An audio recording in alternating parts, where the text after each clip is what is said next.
Ya son las 8. Ah, ok. Siéntate, ¿qué estás haciendo? No, pero Más para que digan que empezamos. no sé, Ramoncito mandó. Oye, ahí llega el lunes a mí. Se me va a hablar.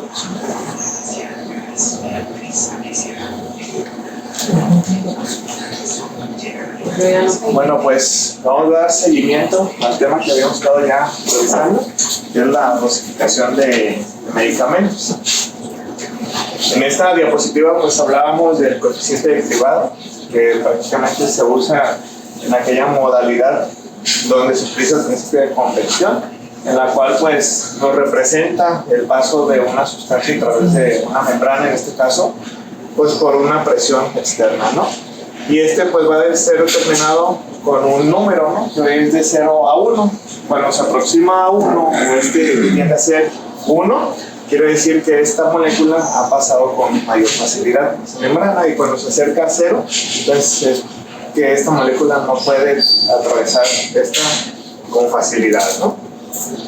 Lo mismo aplica para el coeficiente de saturación, que es a base del proceso de difusión, que igual se corresponde con la misma variable numérica, ¿no? De 0 a 1.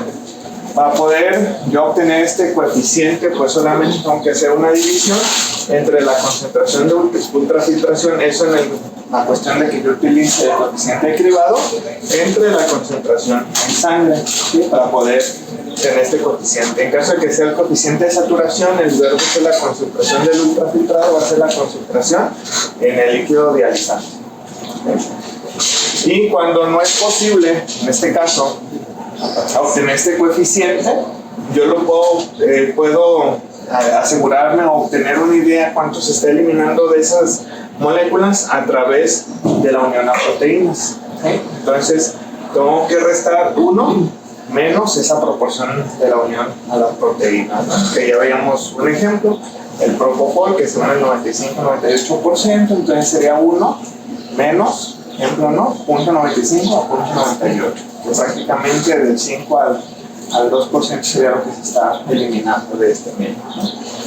Y en esta tabla, pues básicamente nos habla de las fórmulas para poder yo comprender el mecanismo de paso de esas moléculas, ¿no? A través de la membrana, que es lo que vamos a ver en la siguiente imagen. Que prácticamente con esta imagen es donde se va a resumir las fórmulas anteriores, ¿no? Entonces, tenemos las modalidades de hemofiltración y en este caso, pues, de hemodiálisis, ¿no?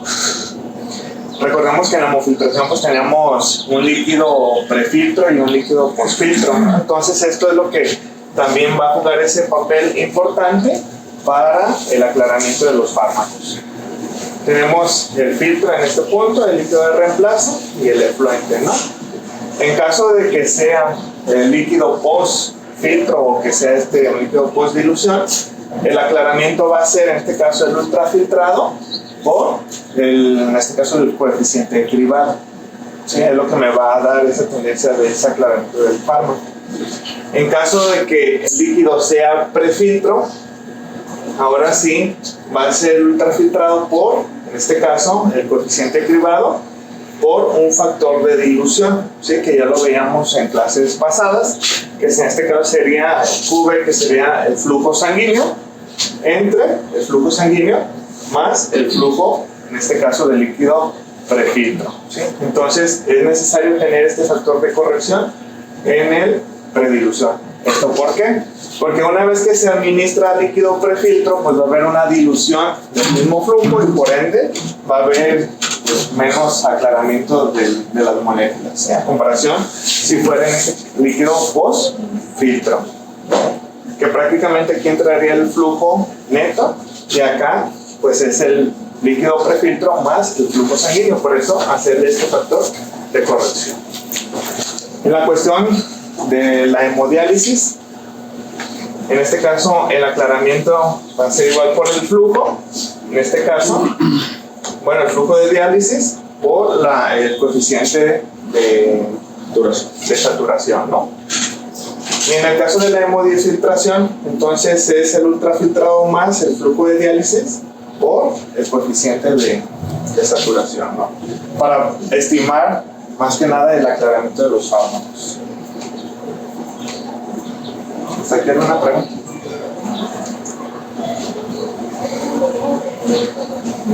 En relación con los antibióticos, ¿no?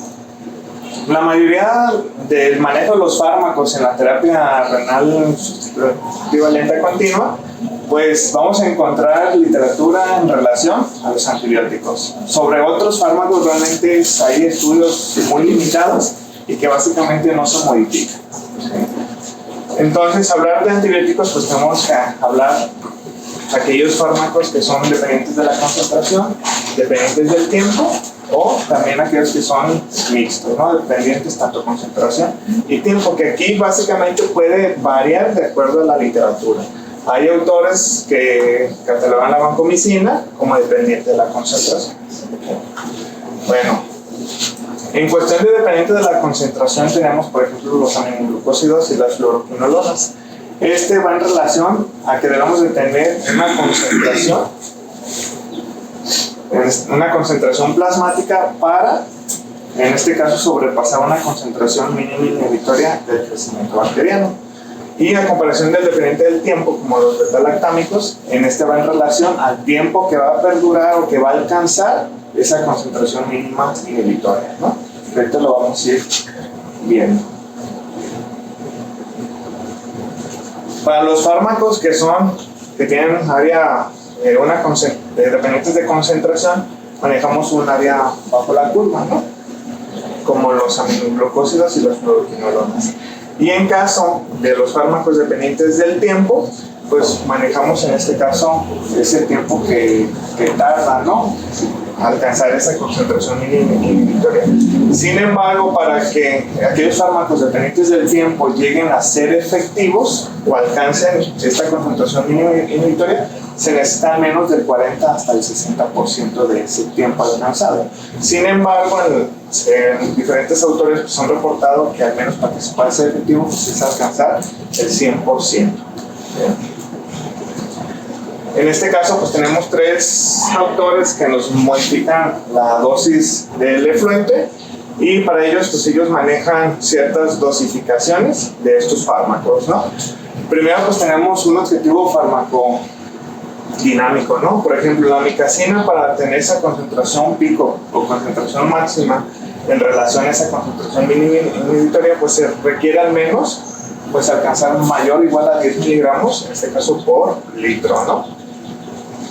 Entonces, en este autor, el primero, pues él nos garantiza que si administramos 7.5 miligramos por kilo cada 12 horas o 15 cada 24 o 72 horas, se alcanza ya, en este caso, esta concentración, ¿sí?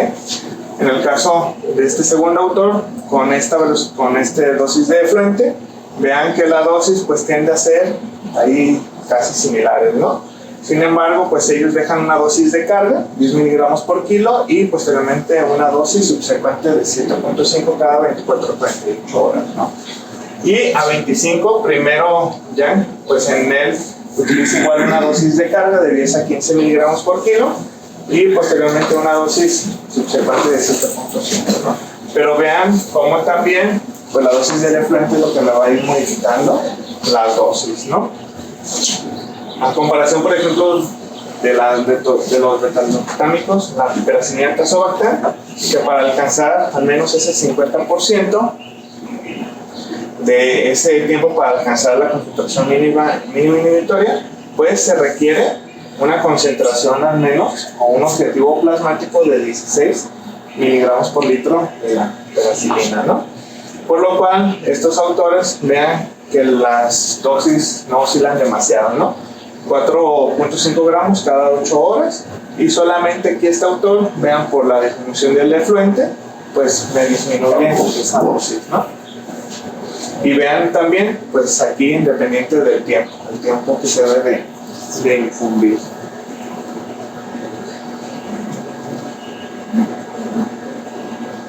Aquí tenemos otros ejemplos de estos fármacos, por ejemplo el meropenem, que es uno de los fármacos pues, que más utilizamos en nuestra terapia. Pues vean que también para alcanzar más del 40% se requiere al menos una dosis de 2 miligramos por litro, ¿no? Esto pues básicamente en relación con las pseudomonas aeruginosa. Y como vean, también las dosis, el primer autor pues refiere de 1 a 2 gramos cada 12 horas y posteriormente el segundo pues utiliza una dosis de 0.5 gramos cada 8 horas, ¿no? Igual el tercero vean que las dosis realmente no se modifican demasiado, ¿no? Y a comparación de las quinolonas, que vean que para poder alcanzar esa concentración pico plasmática, para esa concentración mínima inhibitoria, pues al menos se requieren 87 miligramos por hora por litro, ¿no? En el caso de los gram negativos. Y básicamente las dosis, cuando se disminuye la dosis de efluente, vean aquí, este autor pues recomienda dar una dosis de carga y posteriormente dosis subsecuentes.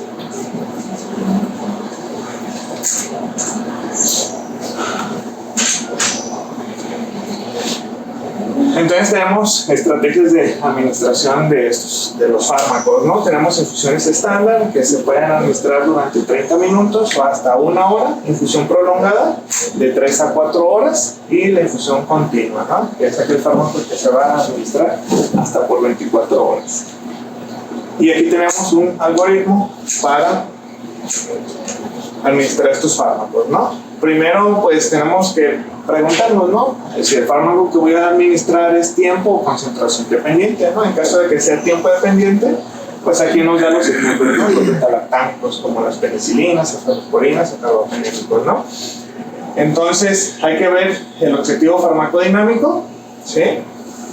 Sobre, pues en este caso, la concentración mínima inhibitoria, ¿no? Que fue lo que estuvimos viendo en las tablas anteriores. Y preguntarnos si el paciente está bajo terapia de reemplazo renal, ¿no? En caso de que no, pues realmente la dosificación se puede dar de 30 a 60 minutos. En caso de que sí, pues esto recomienda, este mismo autor, pues dar una dosis de carga, ¿no? Y continuar con la infusión en menos de 4 horas. En caso de que el fármaco sea concentración o dependiente de la concentración, por ejemplo los aminoglucósidos y las fluoroquinolonas, pues también preguntarnos pues, cuál va a ser esa concentración pico que quiero alcanzar para cubrir esa concentración mínima inhibitoria, que fue lo que estuvimos revisando en las diapositivas anteriores, ¿no? También preguntarnos si el paciente está bajo terapia renal sustitutiva.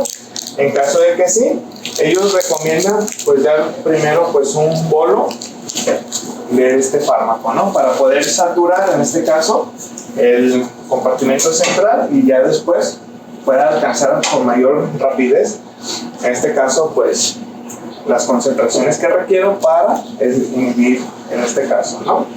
En caso de que no, pues se puede dar un bolo en infusión después de la diálisis, ¿no? Que es completar.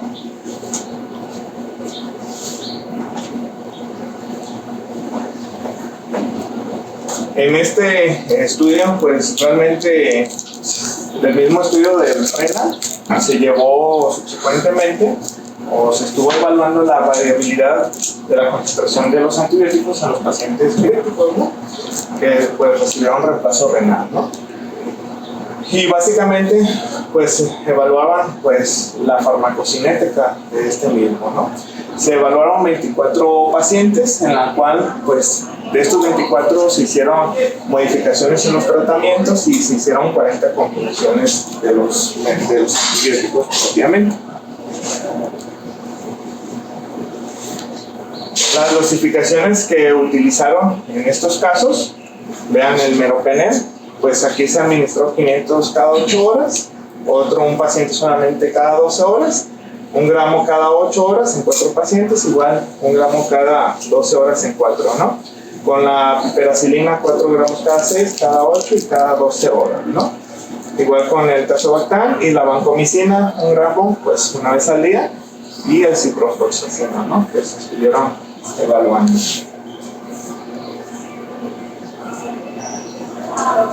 Entonces se evaluó tanto en este estudio dos dosificaciones del efluente, ¿no? A 35 mililitros kilo hora y a 25 mililitros kilo hora, en la cual pues veían qué tanto variaba con esas dosificaciones con los fármacos y si realmente se alcanzaba el objetivo terapéutico, ¿no? Si era dependiente del tiempo o en su caso pues dependiente de la concentración.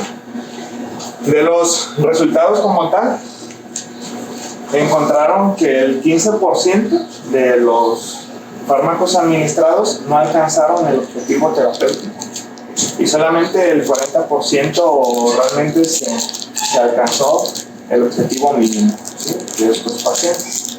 Entonces, ellos confían también que dependiendo de la dosis del efluente, pues es también con la velocidad que se va a eliminar el fármaco. Por lo cual también ahí no hicieron modificaciones en cuanto a la dosis del efluente. Por eso estos pacientes no alcanzaban el objetivo adecuado.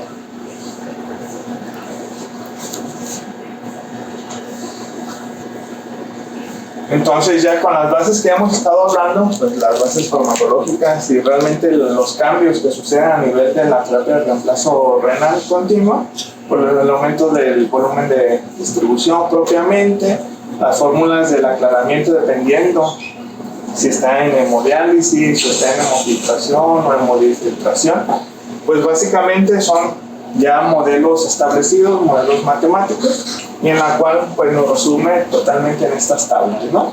Una dosificación ya establecida y en este caso ahí dispensan por la calidad de la imagen, ¿sí? Pero se distorsiona, ¿no? Por ejemplo, de la amicacina ya está establecido que para al menos alcanzar esa concentración mínima inhibitoria, dependiente en este caso de la concentración, como ya vimos en las igual diapositivas anteriores, ellos pues en este caso recomiendan una dosis de carga de 25 miligramos por kilo y en este caso si tenemos una terapia de bajo flujo, pues al menos utilizar de 10 a 15 miligramos kilo cada 24 a 48 horas, ¿sí? O en caso de un alto flujo de 10 a 20 miligramos por kilo, o en caso que el paciente esté en hemodiálisis, hemofiltración, hemofiltración, ¿no? También se va modificando. En caso de que el paciente esté bajo hemodiálisis, igual una dosis de 10 a 15 miligramos por kilo cada 24 a 48 horas, ¿no? Y hemofiltración de 10 a 15 miligramos por kilo cada igual 24 a 48 horas, ¿no? Igual vienen otros antibióticos, sin embargo, aquí en el antifúngico, por ejemplo, la casmo, pues se recomienda una dosis de carga de 70 miligramos, dosis inicial, y posteriormente seguir con una dosis subsecuente de 50 cada 24, perdón. ¿Sí? Y básicamente, miren que la casco, pues son ya dosis que realmente utilizamos en el paciente sin reemplazo renal, ¿no? No se modifica.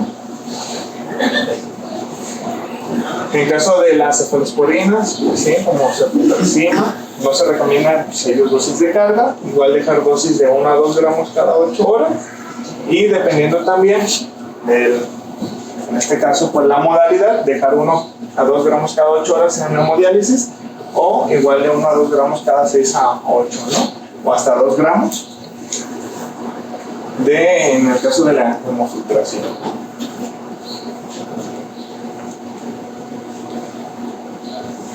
En la relación de las quinolonas, por ejemplo, el ciprofloxacino, también ellos no recomiendan esa dosis de carga. Y pues básicamente, vean, de acuerdo a la modalidad no se modifica demasiado. De hecho, pues se deja la misma terapéutica, básicamente de hemofiltración y hemodiálisis 40 cada 12 horas, ¿no? Y en el caso de hemodifiltración, pues ellos recomiendan una dosis de 200 a 400.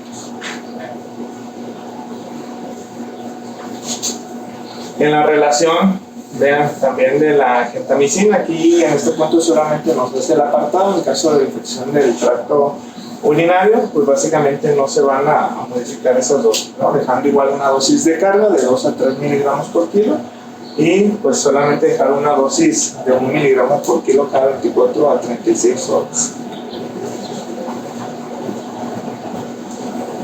Y pues con los siguientes fármacos como el levofloxacino, el linezolid o el meropenem.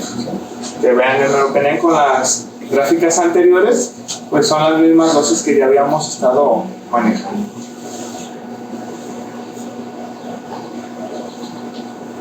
Igual en el caso de la piperacilina tazobactam, si ustedes aquí observan, bueno,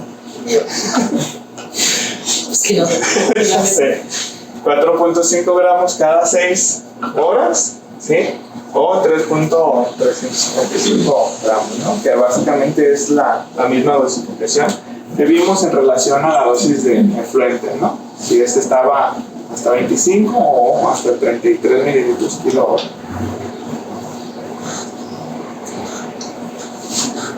Igual con la tifeciclina y la vancomicina, ¿no? Igual aquí la banco, pues ellos recomiendan esa dosis de carga de 25 miligramos por kilo y dosis subsecuentes de 10 a 15 miligramos por kilo aquí en hemodiálisis cada 24 horas y hemofiltración cada 12 horas. Sin embargo, pues como les vuelvo a comentar, la mayoría de los estudios que hay en terapia de reemplazo renal y dosificación de medicamentos es en relación a los antibióticos, ¿no? Y la pregunta es, pues estamos en una terapia con la terapia de reemplazo renal sustitutivo, pues la pregunta es qué pasa con los otros fármacos, ¿no? Por ejemplo, los sedantes, las aminas, etcétera, ¿no? O a los anticonvulsionantes.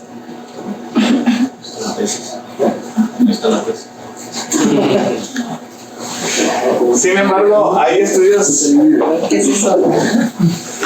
muy limitados, ¿sí? Sobre estos fármacos.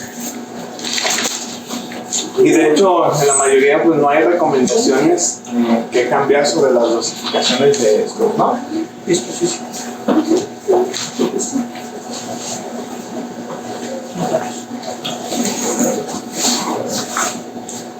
No lo voy a renovar, lo que hacemos posible.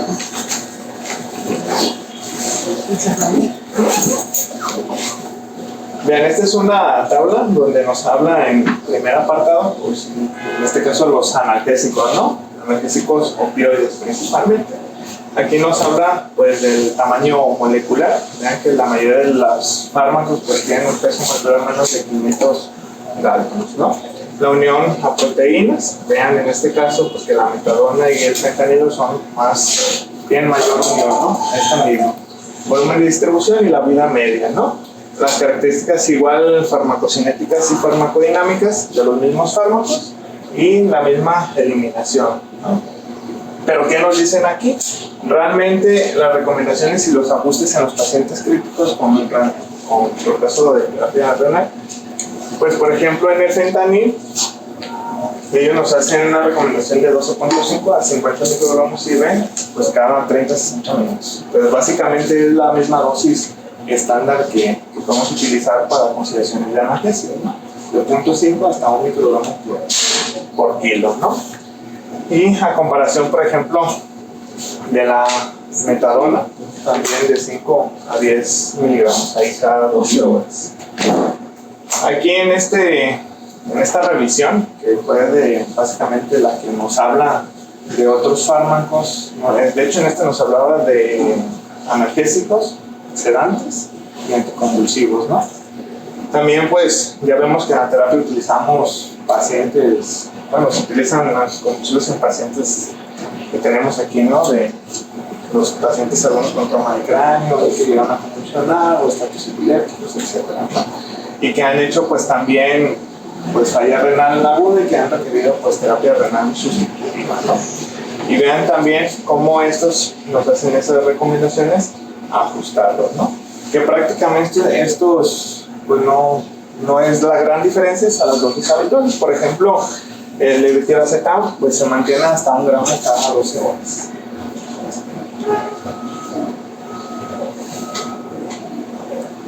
Tenemos pues la fenitoína, topiramato, lorazepam y en este caso pues el midazolam, ¿no?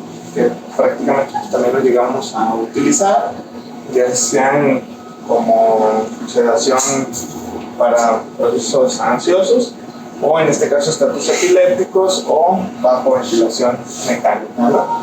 Y vean que las dosis pues realmente no se modifican, siguen igual que las dosis estándares. En este punto de los sedantes como el propofol, metonidina y la ketamina, ¿no? En caso de ellos, igual las dosis siguen estandarizadas como si fuera para un paciente pues sin terapia renal sustitutiva, ¿no? De hecho aquí ellos pues amplían hasta la dexmedetomidina 1.5, pero pues básicamente hay mucha variabilidad de la dosis máxima, ¿no? Y aquí abajo pues tenemos otros analgésicos como el paracetamol, ¿sí? O el tramadol, ¿no? Y pues de los antidepresivos, pero básicamente es todo más alta, así es. ¿Cómo? No. Y de acuerdo también a la modalidad, vean que por ejemplo la morfina o el fentanilo, pues no hay datos, ¿no? O hay sus modificaciones en la terapia renal sustitutiva, ¿sí? Y pues utilizar bajo la dosis efectiva, ¿no? Y pues irla titulando como tal hasta encontrar ese efecto deseado. Para ello, pues en la cuestión analgésica, pues ellos evaluaron en relación a las escalas numéricas del dolor. Obviamente, si estaban pacientes bajo ventilación mecánica, pues las escalas como el CEPU o el BPS, ¿no? Pero pues, aquí realmente como no hay algo bien estandarizado, no hay algo descrito, pues solamente es ir titulando la dosis, ¿no? Y vean aquí como los anticonvulsivos, también vean que no hay esos cambios, esas recomendaciones por las dosis. Y vean, como todos los demás fármacos, pues que no hay esos antecedentes, ¿no?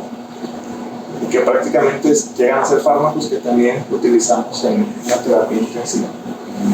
Entonces, básicamente aquí el control o el objetivo es dosificar los antibióticos principalmente en pacientes con terapia renal sustitutiva, pues más que nada porque los pacientes que caen a esta terapia renal pues llegan a ser hasta en su mayor proporción secundarios a procesos sépticos, ¿no? O choques sépticos en este caso.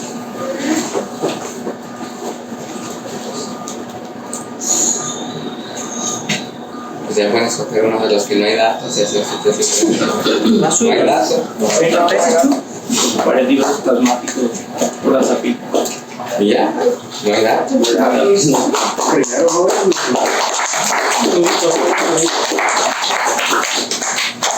Preguntas, comentarios. Un comentario nada más como parte agregado a tu clase. Pues qué pasa cuando, bueno, está bien establecido en la literatura cuando hay que ajustar los medicamentos cuando la tasa de filtrado o la función renal va deteriorando, pero qué pasa en los pacientes que están en el otro extremo, cuando están en una situación de hiperfiltrado. Hay menos datos, la cuestión del ajuste de los medicamentos, pues tampoco encontré mucha información sobre cuándo hay que ajustar los medicamentos si en estos pacientes están hiperfiltrando. Tú lo pusiste en una gráfica muy esquemática donde vemos que conforme va aumentando o disminuyendo la tasa de filtrado te va llevando a riesgos tanto de una sobredosificación o una terapéutica pues disminuida, ¿no? En esa tabla, en la cuestión cuando están ultrafiltrando, pues cuándo es el momento óptimo para ajustar ese medicamento. Si te diste cuenta, casi todos van en la cuestión de ajuste cuando va cayendo la tasa de filtrado, pero en esos pacientes no hay. Sí. Había un término que utilizan en farmacología que se llama un aclaramiento acelerado de creatinina, que es prácticamente se hace la medición de la creatinina en orina de 24 horas, o depende, hay autores que dicen que hasta de 12, 6, 2 horas, y con eso ajustes tú la cuestión del medicamento, pero tendrías que estarlo midiendo pues constantemente para estar haciendo el ajuste de la dosis del medicamento, y se limita mucho en los pacientes pues que están anúricos, ¿no? Que tienen infección renal y que están orinando pues en baja proporción. Entonces ahí es también un terreno, otro tema para tesis, averiguar qué pasa con esos, porque pasa muy frecuentemente aquí en los pacientes. Pues a veces nos encontramos creatininas de 0.2, 0.3, le saca su tasa de filtrado estimada por cualquiera de las fórmulas y te da tasas de filtrado arriba de 130, 140, aunque puede que no sean las adecuadas. Ahí también hay un índice que se utiliza, que es el índice farmacocinético, farmacodinámico. Ahí lo que tienes que medir es la dosis del medicamento plasmático y la concentración mínima inhibitoria en el caso de los antibióticos, y con eso tienes que llevar una relación también en un nomograma para que esté en una dosis terapéutica. Aunque la medición de esos medicamentos pues se hacen con estrategias de laboratorio pues muy complejas, ¿no? Se tienen que hacer con cromografimetría y no sé qué chingados, pero están muy complicados de hacer. Entonces ahí es un terreno que no está bien explorado. También no te responder si con el tipo de filtro también habría que hacer alguna modificación, porque la mayoría nada más son dosis de fluente, pero también toman en cuenta el tipo de filtro. Aquí, bueno, la mayoría utilizaban el AL69. Y el esateo, lo conozco. Hay unos datos que recomiendan que, sobre todo en vancomicina, valdría la pena dejarlo cada 8 horas, un gramo cada 8 horas de al menos 2 días. Es como uno de los medicamentos que más empleamos, aquí tal vez valdría la pena hacerlo así. Y ajustarlo a partir de las 48 horas. Que lo ideal también para el ajuste pues, es justamente lo que decimos, Sí. niveles de plasma. Tenerlo ya por parte del laboratorio. De hecho, así es como se debe de ir titulando el plasma y esas dosis. Es que ver en el ultrafiltrado o en el dializante, pues como mencionaste. Y son niveles séricos, pero te lo soportarán en 7 días. Al mes, ya con seguro. Ya que terminó esto.